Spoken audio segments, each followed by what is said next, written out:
mwasuze mutya mwenna. Kasese wakedde bulungi kujja kwenkuba yasuze ng'ettonyera ddala yakagwayo essaawa zino, naye abalimi bakaba SPD mu bitundu by'e Kasese district bo bavudde ne bagamba nti no seedlings ze babatunda mu maduuka zonna nfu, kubanga omuntu agenda n'agula seeds nga za kasooli nga zirina okuteekako like mu myezi 3 naye zino zigendera ddala emyezi 4 nga tezinateekako n'ebijankyalo webityo ne seedlings n'endala. So abavuddeyo ne basaba ba extension workers ba Kasese district bakyalireko ebifo bino ebitunda seeds zino ababuuze baba bazija mu bitundu ki, kubanga abagamba nti kino kizibu kibaletedde ebizibu bingi, kubanga lwe bateekayo seeds zino olusi zikwatibwa n'obuwuka nga abatalina omubazi gw'okufuuyira zino seeds zaabwe zino nga zimaze kumira ziba zigenda kwononeka. So essaawa zino bagula omubazi, ogula seeds mu dduuka n'ogula n'omubazi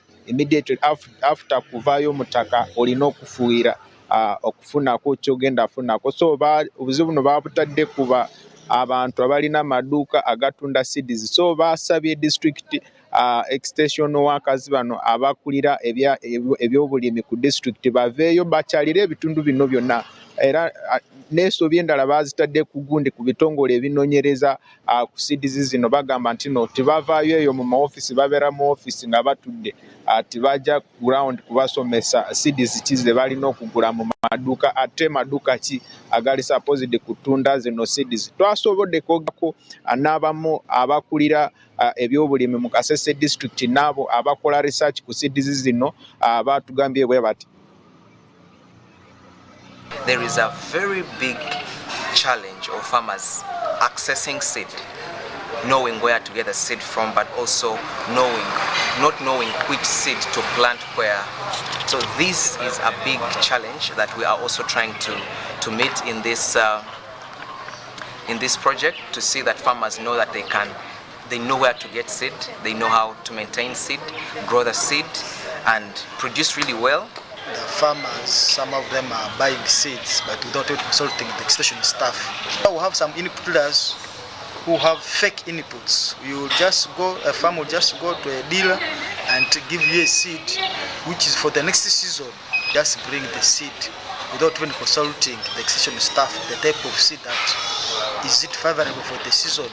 Is the seed match with the season? Because we have some seed which don't match with the season. We have the short season and then we have the longer season. There is a very big challenge of farmers accessing.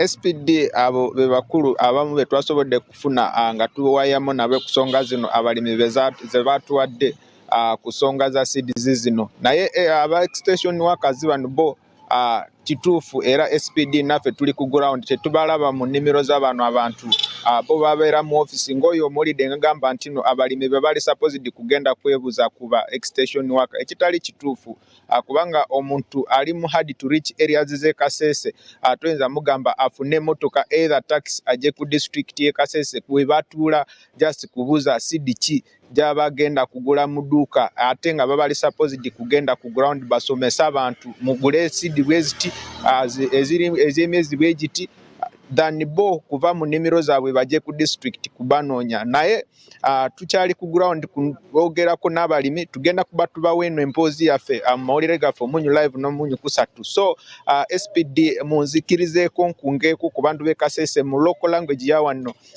tugende ku Kananiland ku Lwokutaano, kubanga ennaku 3 ezisigaddeyo ntono nnyo naddala ku bantu b'e Kasese. So abantu b'e Kasese tukababerekera ekiro kya Kataano kino kyo ku wiiki ino yatulemu mwesa era tusatsembula hanu hachakani kubanga erilo Kasese lirike Buganda chikakutwalira sahamuka kwa munani. So tusimbula hanu hachakani deni chaka 5 sahangu matusatu abirike Buganda tusatungane space eyiri empere kubanga erebyukikale nyuma ebintu bine nebe kakutalako. So tukabasaba inyobosha bantu b'e Kasese tuende Buganda chakani omuwolo tukesa yeyu tusasibayo tunemusaba then tusalwayo kwa kiro kya muka Saturday tusubuleke twabere tungemisa minene. So tubusi tusayisanga Kampala chakatano twamababirekera abandu bekasese muri kisabya mukamisinga erianda makusaba kunu okwe Good Friday ku Kananiland. So SPD yeyo empira eri mu bitundu bye Kasese mbadde nkunga abantu be Kasese tumitinge Kampala ku Lwokutaano kubanga from Kasese to Kampala it takes 8 hours to 6 hours. So basimbule wano maybe ku Lwokuna akawungezi, then by tomorrow morning ku Friday baba batuse Kampala tusabe tusibeyo tusuleyo then tuveyo ku Sunday. So byebyo SPD over to you. Download the Salt Media app from the Google Play Store and the Apple App Store.